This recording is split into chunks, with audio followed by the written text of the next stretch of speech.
What up, guys? It's Wednesday, November 8th. You know what that means. Starting sits. We are in week 9, 10, 9, 10. Oh, man, I can't even remember what week we're in. I'm Dan Theory at Theory BFF. This is Beerfield Fantasy Shots. I'm here to bring you, as I just said, my starting sits of the week. Still trying to figure out a great way to kind of bring these on to you guys at a more of a quicker pace, a little more names. So I got as usual, two names plus sleepers for my starts, and then two names for sits plus a bust alert. Bust alerts are normally guys that you're going to have to play, but you should expect a crappier week. So let's say Elshon for last week would have been a bust more than a sit. Um, would have been more of a bust alert than a sit. No, obviously I was completely wrong about that. Um, so I do apologize for that. But I was right about a lot of other things, which is great and great for you guys. It makes me feel good. It makes you guys, obviously feel awesome if you listen to me on that. So let's just jump into the starts. We'll start with QBs. I got two of them as usual. Matthew Stafford. He's first in deep ball attempts, first in red zone attempts. He's top 10 in just attempts overall, passing yards overall, air yards, which is great for deep throws. Obviously, he's number one in deep ball attempts. He's top 10 in touchdowns. Plus, it's Cleveland. They're still the 13th worst against QBs over the last 4 weeks, giving up 16.5 points per game. Great matchup for him. Next, Jared Goff. He's your QB 12 on the season. He has shown to be a high-end streamer against good matchups, plus matchups. Matchups where the defense is giving up a lot of points to QBs, and he gets that this week with Houston. Houston is the fourth worst against QBs over the last 4 weeks, giving up 20.6 points per game. When their offense goes, their defense tends to falter more as it can get built out by said offense. So I like Jared Goff this week again to have another great week. My sleeper for QBs is Case Keenum. Washington is the 8th worst against QBs over the last 4 weeks, giving up 19.12 points per game. He gets a full bye week of rest. This is for he gets a full bye week to get prepared. Diggs is healthy. They still have Adam Thielen, one of the best and most underrated 1-2 combos in the league. You get a very, very balanced offense with the running game with McKinnon and Murray. And you get an offensive line that's just been completely amazing this year as opposed over the last couple seasons. The best thing that Washington does is rush the passer, which is what we've been really good against helping. So with my QBs, moving on to running backs. Matt Forte, he did show up on the injury report, but he's fucking old and he's a goddamn zombie, so I'm not surprised. Since week 6, he's your RB5 in PPR leagues. He has solidified himself as a pass-catching back with the Jets, who have kind of become a decent fantasy option, or a decent fantasy team over then. Since he's been back and healthy, I don't think he scored less than 10 points in PPR leagues over the last 4 weeks. So 23 receptions on 24 targets, 164 yards. He's pretty much averaging 6 receptions and 6 targets a game in that span. The Bucs are also the second worst defense against running backs over the last 4 weeks, giving up 25.5 points a game. Next, Orleans Darkwa. Look, it's against the fucking 49ers. He's a must start. I know that Wayne Gallman is still a thing, but Darkwa is the number one running back here. He sees all this short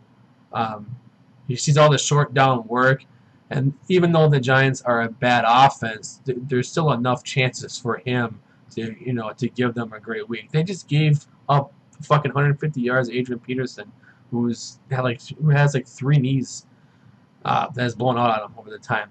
I know Darkwa really hasn't been that big factor, but I like him this week. Speaking of Giants running backs, my sleeper, though, is Wayne Gallman. He is the pass-catching back in this offense. It is not Shane Vereen.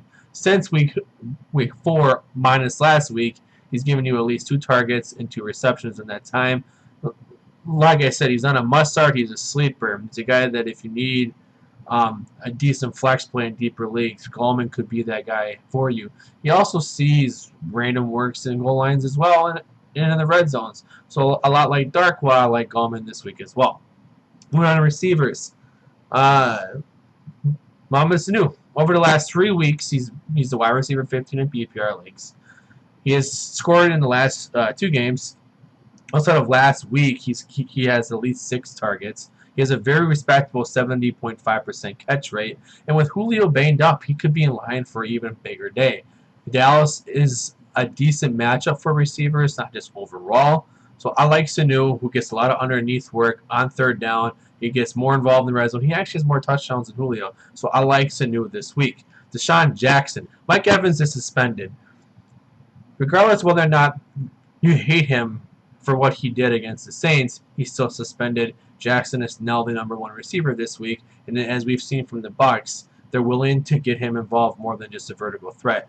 He gets involved in the short passing game, slant games, screen games, which means he has a great chance to give you a fantastic boom week. Plus, the Jets have given up 6 receiving touchdowns and 692 receiving yards over the last 4 weeks. That's good for 6 worse. Those 2 numbers are good for top 4 worse. The defense as a whole is 6 worse over the last 4 weeks. My sleeper pick, though, is Terrence Williams. Every year he gives you a breakout game, whether it be week 1, or week 4, or week 9 last week. What was different for me this year, though, is just how he was involved. 9 receptions and 9 targets, 150 yards or something like that. And he was used all over the field. Dez is banged up. He's going to probably play, but he may not be used as much. Throw in Terrence Williams, who was finally used the way that we've seen him from time to time. So on the road, he gets a decent matchup against Atlanta, which is just a middle of the road pass defense against receivers this year. Moving on to tight ends, my motherfucking boy Jack Doyle. Look, this is not the best matchup. Pittsburgh's been pretty good throughout. They're coming off a bye week. They're going to be fresh. They know who to stop. With the Colts, it's not just T.Y., it is Jack Doyle. But Jack Doyle's been a fucking monster. Over the last 4 weeks, he is your tight end 1. His lowest game of targets was 7. That's against Jacksonville. He's had at least 6 receptions during that time. He's also scored twice during that time. And he leads the league, or he leads all tight ends in target share at 25.6%. He's just a fucking monster right now, and you have to throw him out there regardless of matchup. Next is Cameron Brate. Last week he gave you your dud week. Last week was also a really fucked up week. The entire Bucs offense, Bucs team as a whole just gave up on the team. They benched Winston. Winston was even surprised that he was benched. They benched Martin, which surprised everybody in the entire fucking world, especially if you want him in fantasy. Now now Fitzpatrick is in. There's been a week to kind of let things settle. In comes the Jets, second worst defense against tight ends over the last 4 weeks. They've given up in that time a league high 4 touchdowns. And the last time that Fitzmagic played a significant amount of time was week 6 when Winston first had a shoulder injury. Brate ended up with 6 receptions and 8 targets for 76 yards and a touchdown. I know it was more of a garbage time type of thing, but that was kind of what kept his ball rolling. He has a great chance for a bounce back week. My sleeper this week for tight ends is Julius Thomas. Look, it's tough to trust it. It's the first time he's been involved this much this season. It's the first time that Miami has looked decent on the offensive of the ball. Jay Cutler just gave you his career week. But if this is going to be what we expect now after they traded Ajayi and Gase sent that message to the team, Julius Thomas could be a decent sleeper option. This isn't the best matchup, like I said, but he should still see third down and red zone looks. So if you really need a tight end this week in deeper leagues, I like Julius Thomas. We're moving on to sits. Jacoby Brissett, he's been consistent. He's been, in my league of record, he's not gone below 11 points. I think since he's been named the starter. But he gets a fresh Pittsburgh defense coming off this bye week. They've been very, very good against quarterbacks, 10th best against them in the last 4 weeks. Plus, Brissett hasn't scored a rushing touchdown since week 5. The rushing yards do give him that floor, and when you have T.Y. as your boom bust type of receiver, there's always a chance. But Pittsburgh is still a very good defense against quarterbacks. Next, as I just mentioned a couple players ago, Jay Cutler is my other QB sit. He draws a very tough matchup against the Panthers, 8th best against QBs over the last 4 weeks. And as I said, Jay Cutler just had his career game last week, which means that's not what we should expect. We should not expect a top 5 finish from him. Panthers just held Matt Ryan to a pretty below average type of game. It was a good Matt Ryan game this year, but it wasn't a great game overall. Though it's a little hard maybe to, with the amount of shitty matchups this week for quarterbacks and the streaming option, there's probably people out there that are throwing Cutler in the start. I just don't like him this week. I just want to see it more is really what it comes down to. I just want to see more consistency from him in this offense. Bust alert. Guy I just traded for in the league. I kind of had to because I just lost Jameis, and that's Matt Ryan is my bust alert for this week. For quarterbacks, Dallas has an improved defense overall over the last 6-7 weeks. Over the last 4 weeks, so they're a top 10 defense against QBs. Julio Jones is still banged up. Just don't expect a big game from him. He hasn't given you over 20 points, I think, in a normal league this season. And and last week was the first time he threw for over 300 yards since week 1. I don't like the matchup this week. I don't expect a high ceiling, though he may give you a decent floor. That's why he's a bustler, because you're going to be starting him anyways. Running backs, Doug Martin. Jets have been quietly good against running backs over the last 4 weeks. They're 6th best, in fact, during that span. Martin was also benched at halftime. I know it was a weird week last week, but he was benched, and Peyton Barber went in and looked actually better.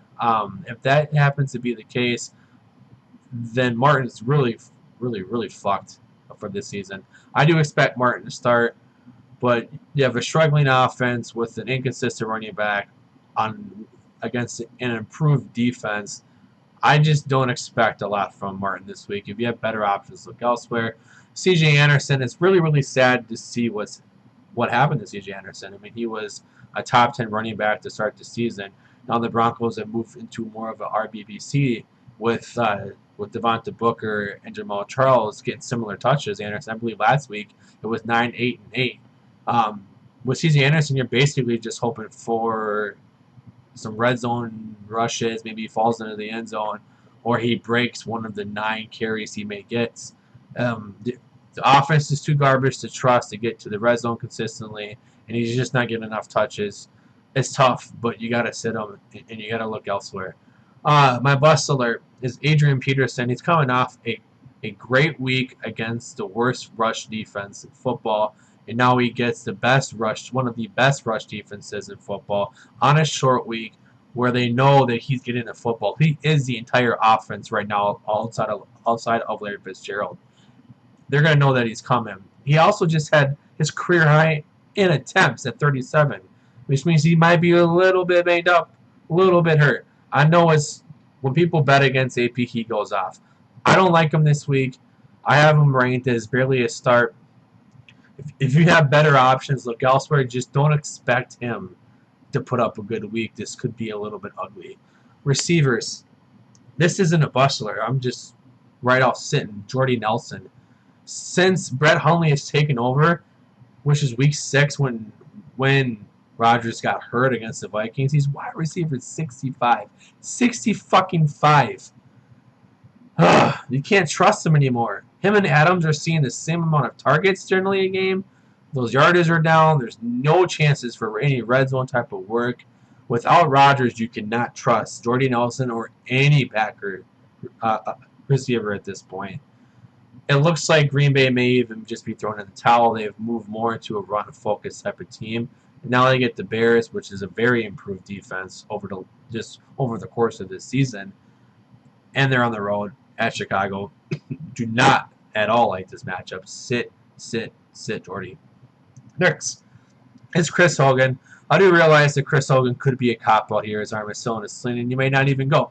But even if he does go, he was one of the more consistent, a top 3 receiver over the course of 4 weeks during the beginning of the season.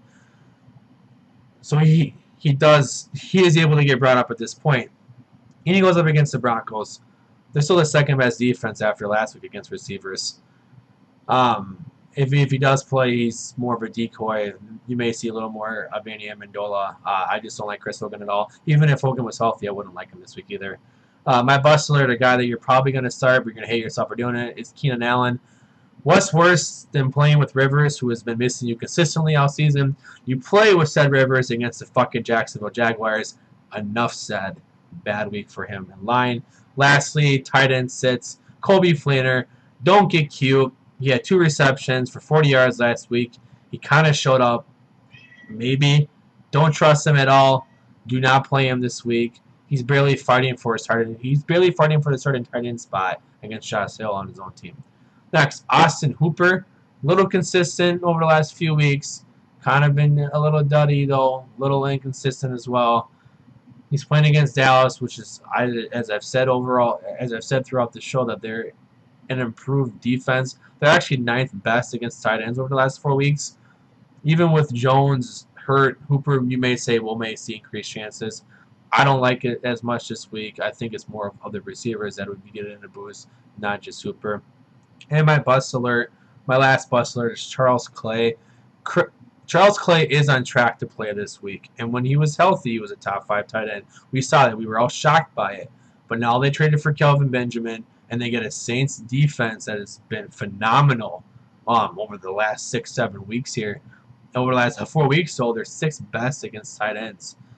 This is not a great matchup for Charles Clay. The floor is a little bit less with Kelvin Benjamin there, as they may see similar type of, Benjamin may take the similar type of passes away from Clay. Plus, Clay is coming off of, he's coming off injury. It's hard to trust a guy like him off of injury.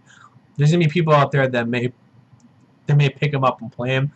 I want you guys to pick him up, because in plus matchups he could be amazing. This is just not the week to trust him. It's a bad matchup. He's coming off an injury. They're going to get Benjamin involved because they just traded for him. Do not play him this week. If you do, please be aware that it may be a bad week. That's all I got that's all I have for my start and sits. As again, I'm Dan Theory of Theory BFF. I go as 2 motherfucking Seans. My co-host Nick Sparks at Nick Sparks. Chris Hopper at Hop BFF. Hopper will be joining the Foo Fighters show tonight, so it's going to be just me and Nick recording. So big shout out to Chris and Lindsay. I hope you guys enjoy the Foo Fighters show. Tomorrow, you guys will get Nick doing his Anything Can Happen Thursday, which is mainly Dynasty stuff. Friday, Hopper will be back for DFS. Nick will be in Saturday to do his start and sits. Sunday is a live Q&A where you'll probably get Chris and Nick for sure, maybe me.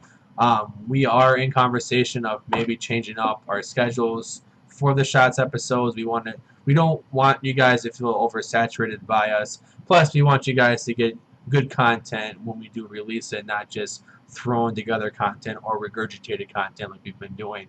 So again, I'll be back on tonight here to do the news segments, give you guys a quick injury updates that have been coming through because it's Wednesday. And I'll see you guys in a little while. Peace!